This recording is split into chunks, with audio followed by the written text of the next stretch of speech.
Question number 3 এর এ, choose the correct alternative to fill in the blanks, অর্থাৎ তোমাদের ভার্ব ফর্ম দিয়ে এটা পূরণ করতে হবে।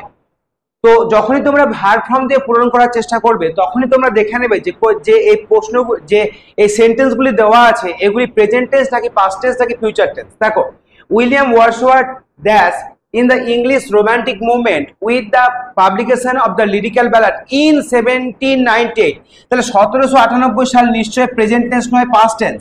that he dash jointly with another romantic poet S.T. Coleridge the poets were, এখানেও বুঝতে পারছো পাস্ট টেন্স, তাহলে পুরো ঘটনাটাই পাস্ট টেন্সে হবে, প্রেজেন্ট টেন্সে হবে না। তাহলে কোনটাকে বাদ দিতে পারছো? দেখো, ব্রিংস প্রেজেন্ট টেন্স, এটাও হবে না, ব্রিং তো হবেই না কারণ third person singular number.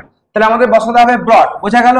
William Wordsworth ব্রট in the English romantic movement with the publication of the lyrical ballads in 1798, 1798 সালে William Wordsworth lyrical ballad publish করার মধ্য দিয়ে রোমান্টিক মুভমেন্টের সূচনা করেছিলেন।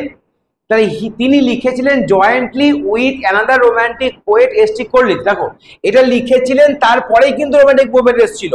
তাহলে দুটি ঘটনার মধ্যে একটি ঘটনা আগে ঘটছে, এই ঘটনাটি আগে ঘটছে, তাহলে এই ক্ষেত্রে আমাদের হ্যাড রিটেন করতে হবে, অর্থাৎ হ্যাড প্লাস ভার্বের 3 নম্বর ফর্ম, রোধ করা যাবে না। ওকে, তাহলে that he had written jointly with another romantic poet S T. Coleridge, যেটা তিনি আরেকজন রোমান্টিক কবি এস.টি. কোলিরিজের সঙ্গে এই লিরিক্যাল ব্যালাড এই গ্রন্থটি লিখেছিলেন।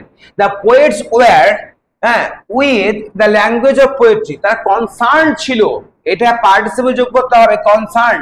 দ্য পোয়েটস ওয়্যার কনসার্ন মানে তারা সচেতন ছিল with the language of poetry, পোয়েট্রির ভাষা নিয়ে। ঠিক আছে, তারপরে দেখো, fill in the blanks with appropriate article and preposition. তাহলে 4 years ago Pope Julius had commissioned Michelangelo that's a special task, তাহলে এটা একটা স্পেশাল টাস্ক। তাহলে মাইকেলেঞ্জেলো কমিশন গঠন করেছিলেন ফর এ স্পেশাল টাস্ক, একটা বিশেষ টাস্কের জন্য, to paint fresco of important events on the Bible, বাইবেলের উপরে, on the Bible on the walls of Sistine Chapel. ঠিক আছে, এখানে লক্ষ্য করো একটাও কিন্তু আর্টিকেল বসলো না। ঠিক আছে, সবই কিন্তু বসলো তোমার প্রিপোজিশন। বুঝতে পারছো? আচ্ছা, তারপরে চলে এসো আমাদের কোশ্চেন নাম্বার সি। দেখো, এখানে ডু অ্যাজ ডিরেক্টেড বলেছে, এখানে আমরা ভয়েস চেঞ্জ পাবো, ন্যারেশন চেঞ্জ পাবো এবং ডিগ্রি চেঞ্জ পাবো। দেখো, এখানে আমরা ভয়েস চেঞ্জ পাচ্ছি একটা, দেখো, change the voice. Samuel was teaching arithmetic, Samuel arithmetic পড়াচ্ছিলেন, খুব সহজ ভয়েস চেঞ্জ। তাহলে চেঞ্জ দ্য ভয়েস আমরা আসবো, অর্থাৎ অ্যারিথমেটিক আগে আসবে, তাহলে আমরা কি লিখবো? অ্যারিথমেটিক। এবার ওয়াজ ওয়ারের জায়গায় ওয়াজ ওয়ার, এখানে ওয়াজ বসবে একের জন্য। এবার আইএনজির জন্য বিইং বসবে। টিচের 3 নম্বর হচ্ছে টট, TAUGHT। তারপরে বাই স্যামুয়েল, বাই স্যামুয়েল। বোঝা গেল? আমাদের ভয়েস চেঞ্জ কমপ্লিট। পরেরটা দেখো, narration change. What have you written father, বাবা তুমি কি লিখেছো? Samuel said to his father, Samuel তার বাবাকে জিজ্ঞেস করলেন। তাহলে ইনডাইরেক্ট স্পিচে কিভাবে নিয়ে যাবো? যে Samuel asked his father, Samuel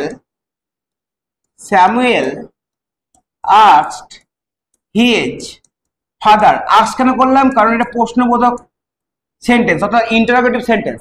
তারপরে হচ্ছে ডব্লিউএইচ কোশ্চেন, তাহলে হট আছে, হটটা আমাদের বসাতে হবে। এবার কি হবে? হটের পরে এই হ্যাভ ইউ হয়ে যাবে ইউ হ্যাভ, আর ইউটা হচ্ছে তার বাবা। তাহলে এখানে করতে পারো হট হি হ্যাড, হ্যাভ হয়ে যাবে হ্যাড, তাহলে he had written, hot he had written. আমাদের ন্যারেশন চেঞ্জ কমপ্লিট। এবার দেখো আবার পরেরটা narration change. The girls said hurrah we have won the match, এটা এক্সক্লামেটরি সেন্টেন্স। তাহলে কি লিখবো? দ্য গার্লস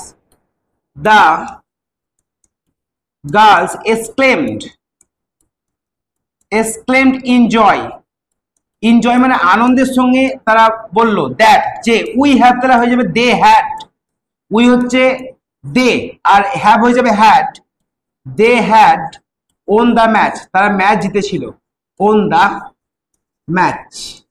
এ হয়ে গেল আমাদের ন্যারেশন চেঞ্জ এক্সক্লামেটরি সেন্টেন্সের। এবার কোশ্চেন নাম্বার ডি চলে আসবো। দেখো, ফ্রেজাল ভার্ব দিয়ে পূরণ করতে হবে।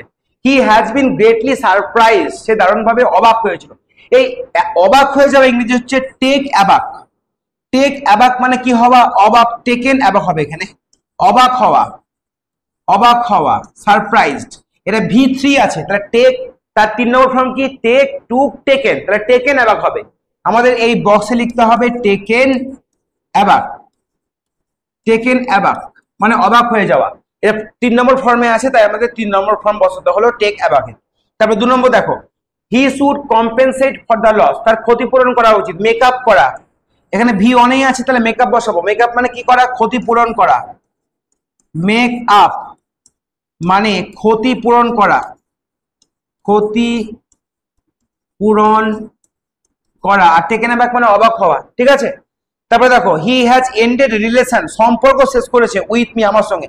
দেখো সম্পর্ক শেষ করলে ব্রেক উইথ, তাহলে এন্ডেড ভি3 আছে, তাহলে ব্রোকেন উইথ হবে। দেখো হ্যাজ এর পরে আছে ভি3, তাহলে এটা হবে ব্রেক, ব্রোক, ব্রোকেন উইথ। এটা হবে ব্রোকেন উইথ মানে ব্রোক উইথ, ব্রেক উইথ মানে সম্পর্ক ত্যাগ করা, এখান থেকে ব্রোকেন উইথ। তাহলে এটা কি হতো? He has broken with me, সে আমার সঙ্গে সম্পর্ক ত্যাগ করেছে।